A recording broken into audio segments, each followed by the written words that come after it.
అందరికీ నమస్కారం. Welcome to Bharat culture. ఈరోజు శ్రీకాకుళం జిల్లా నుంచి 17 కిలోమీటర్ల దూరంలో ఉన్న రాపాక్ సమీపంలో శ్రీ వెంకటేశ్వర స్వామి ఆలయం గురించి తెలుసుకుందాం. ఇప్పుడు మనం గుడి ఎంట్రన్స్ అయిన ముఖద్వారం దగ్గర ఉన్నాం. మనం ఈ గుడి అనేది కొండపైన ఉంది. ఈ గుడికి వెళ్ళాలంటే 2 మార్గాలు ఉన్నాయి. ఒకటి మెట్ల మార్గం, ఇంకొక మార్గం ఉంది, అది వెహికల్ ద్వారా అలా వెళ్ళొచ్చు. మనం ఈ మెట్ల మార్గం ద్వారా మొదలు వెళ్దాం రండి. ప్రస్తుతం మనం శ్రీ వెంకటేశ్వర స్వామి గుడికి వెళ్ళే మెట్ల మార్గంలో ఉన్నాం. ఈ గుడి అనేది కొండపై ఉండడంతో అందరూ ఈ మెట్ల మార్గం ద్వారా వెళ్ళడానికి ఇష్టపడుతుంటారు. మనం ఈ మెట్ల మార్గంలో అలా వెళ్తుంటే మనకి చుట్టూ ప్రకృతి చాలా ఆహ్లాదకరంగా కనిపిస్తుంది. ఒకవైపు పచ్చని చెట్లు, మరొక వైపు గ్రామం మొత్తం కనిపిస్తూ ఉంటుంది. మనం ఈ మెట్ల మార్గంలో వస్తుంటే మనకి కొండపైన గోవింద నామాలు కూడా మనకు కనిపిస్తూ ఉంటాయి. అలా పైకి వెళ్దాం రండి. ఆల్మోస్ట్ మనం గుడి దగ్గరికి వచ్చేసాం. చుట్టూ ప్రకృతి మధ్యలో మనకు చూడడానికి చాలా అందంగా కనిపిస్తుంది.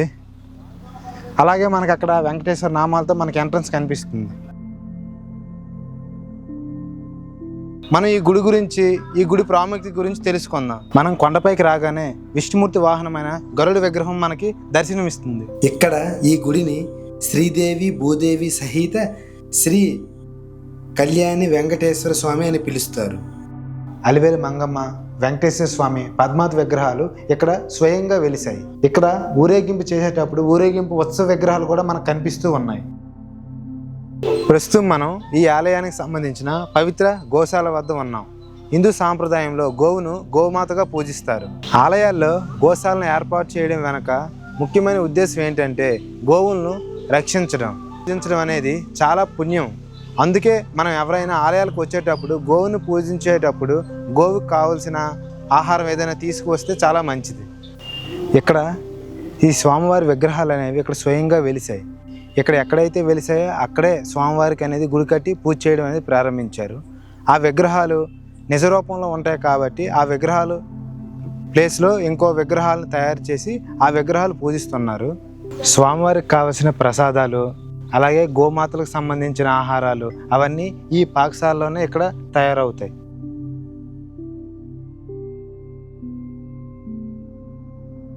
మనం ఇప్పుడు తులసి వనం దగ్గర ఉన్నాం.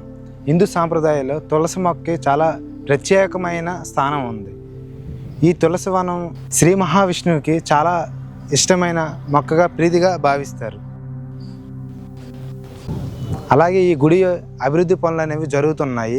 ప్రస్తుతం ఈ క్షేత్రంలో భక్తులు సౌకర్యార్థం అభివృద్ధి పనులు కొనసాగుతున్నాయి. రాబోయే రోజుల్లో ఈ ఆలయం మరింత అందంగా, విశాలంగా భక్తులకు దర్శనం ఇవ్వనుంది. మీ పేరు? నా పేరు చంగేశ్వరరావు. గుడి నిర్మించిన ఇప్పలప్పలసూరి దాస్ గారు పెద్దలు. మా మామయ్య గారు ఇప్పలప్పలసూరి దాస్ గారు ఫోటో ఆయన నిర్మించారు. సొంతగా మీ ఖర్చులతోనే? సొంతంగా ఆయన సొంత డబ్బులతోనే, తర్వాత ప్రజా సహకారంతో కూడా కొంతమంది జరిగింది. మరి ఇప్పుడు ఈ గుడి చుట్టూ ఉన్న పనులు ఇవి కూడా మీరే చేస్తున్నారు సార్? ఈ పనులు ప్రస్తుతానికి మేమే చేస్తాం. మొత్తం మీరే చేస్తున్నారు? మా అబ్బాయిలు కొద్దిగా హైదరాబాద్లో ఉంటారు. ఏదో దేవుని స్వామివారి దయ వల్ల అది గుడి మొత్తం బాధ్యతలన్నా మీరే తీసుకున్నారు. ఈ గుడికి అప్పల్ మాస్టర్ గారు నేను ట్రస్ట్ పెట్టాము. రిజిస్ట్రేషన్ కూడా అయిపోయింది. ట్రస్ట్ నుంచి మీరు నడిపించుకుంటున్నాం. నేను ఈ గుడికి ప్రెసిడెంట్ని. నా తర్వాత అప్పల్ మాస్టర్, చింతా మహేష్ గారు, ఇంకా మనం మా బంధువులు అందరూ ఊరి ప్రజలు అందరూ కూడా దీనికి సంఘ సభ్యులే. అందరూ గుడి అంత కాదు. సార్ మీ పేరు? నా పేరు వండానప్పన్న, రిటైర్డ్ టీచర్. మెట్ల ల్యాండింగ్ ఉన్నటువంటిది, మెట్ల దారి ఉన్నదాన్ని ఈ సంవత్సరం ఏంటంటే రైలింగ్ మొత్తం వర్క్స్ అన్ని మీరే చేయించారు సార్? రైలింగు చేయించాము. ఇంకా ప్రతిపాదన ఏంటంటే చుట్టూ గోడ కట్టి కాంపౌండ్ వాల్, కొండ చుట్టూ కాంపౌండ్ వాల్ కట్టే ప్రతిపాదన కూడా ఉంది.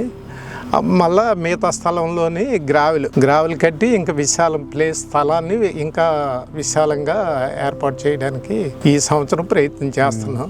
అదేవిధంగా అన్నదానంకి అక్కడ ప్లేస్ సరిపోవట్లేదు కాబట్టి అన్నదానంకి దేవాలయము ఎదురుగా స్థలం చాలడం లేదు కాబట్టి వేరేగా ఇంకా కూడా ఈ స్థలాన్ని మా దేవాలయంకి వెనుక భాగం ఉన్నటువంటి స్థలాన్ని కూడా ఇప్పుడు కొత్తగా ఈ మార్గం కూడా రీసెంట్గా వేసిందే కదా సార్? రోడ్డు సుమారుగా ఒక 4 సంవత్సరాలు 5 సంవత్సరాలు అవుతుంది 4-5 సంవత్సరాలు అవుతుంది. కొత్తగా వేసినవి ఇవన్నీ చేసిన పెయింట్లు కూడా కిందటి సంవత్సరమే వేసాను ఈ పెయింట్లు కూడా. Okay sir. అన్నీ మరి ఇప్పుడు 3 గోశాల, భజనకి వేరేగా మరొక షెడ్ కూడా, వంటగదిని ఇంకా పెంచుతూ మరి ఇప్పుడు ప్రస్తుతం సాల వేయడం జరిగిందండి. ఓకే. ఇక్కడ ఈ పనులన్నీ ఎవరు చూసుకుంటున్నారు సార్?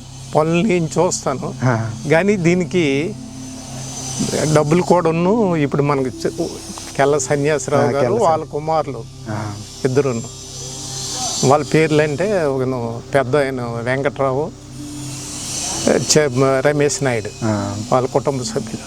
కెల్ల సన్యాసరావు, వెంకట్రావు అవన్నీ వాళ్ళు పెట్టుబడి పెడుతుంటే నేను వాళ్ళ ఆధ్వర్యంలో నేను చేస్తున్నాను. ఇవన్నీ నేను ఇక్కడ పర్యవేక్షణ ఇవన్నీ చూడడము అంత. Okay sir. గుడి యొక్క కన్స్ట్రక్షన్ వర్క్ కూడా జరుగుతున్నాయి. అలాగే మనకు పచ్చని చెట్లు, పొలాల మధ్యలో ఎంతో ఆహ్లాదకరంగా కనిపిస్తుంది. చుట్టూ కనిపిస్తున్న ఈ సహజ సౌందర్యం, కొండల నడుమ వెలిసిన శ్రీ వెంకటేశ్వర స్వామి వారి ఆలయం ప్రతి భక్తునికి ఆధ్యాత్మికతను, ప్రశాంతతను అందిస్తుంది. ఒకవైపు పాకశాల, మరొక వైపు గోశాల, అలాగే తులసివనం, ఇవన్నీ ఒక్కొక్కరిగా ఏర్పాటు చేస్తూ ఉన్నారు. మనకు ఇందాక చూపించిన విధంగా మెట్ల మార్గాల్లో వస్తే మనం అలా వస్తాం, లేదంటే మెట్లు ఎక్కలేమనుకుంటే దీనికి రోడ్డు మార్గం కూడా ఇలా ఉంది. ప్రస్తుతం ఈ పవిత్ర క్షేత్రంలో భక్తుల సౌకర్యార్థం అభివృద్ధి పనులు కొనసాగుతున్నాయి. రాబోయే రోజుల్లో ఈ ఆలయం మరింత అందంగా, విశాలంగా భక్తులకు దర్శనమివ్వనుంది. చుట్టూ కనిపిస్తున్న ఈ సహజ సౌందర్యం, కొండల నడుమ వెలిసిన శ్రీ వెంకటేశ్వర స్వామివారి ఆలయం ప్రతి భక్తునికి ఆధ్యాత్మికత, ప్రశాంతతను అందిస్తుంది.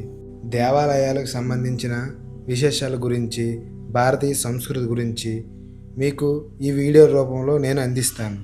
ఇలాంటి వీడియోలు మరెన్నో కావాలంటే మన ఈ భారత్ కల్చర్ ఛానల్ను సబ్స్క్రైబ్ చేయండి. అలాగే ఈ దేవాలయాన్ని ఎవరెవరు సందర్శించారో కింద కామెంట్ రూపంలో తెలియజేయండి.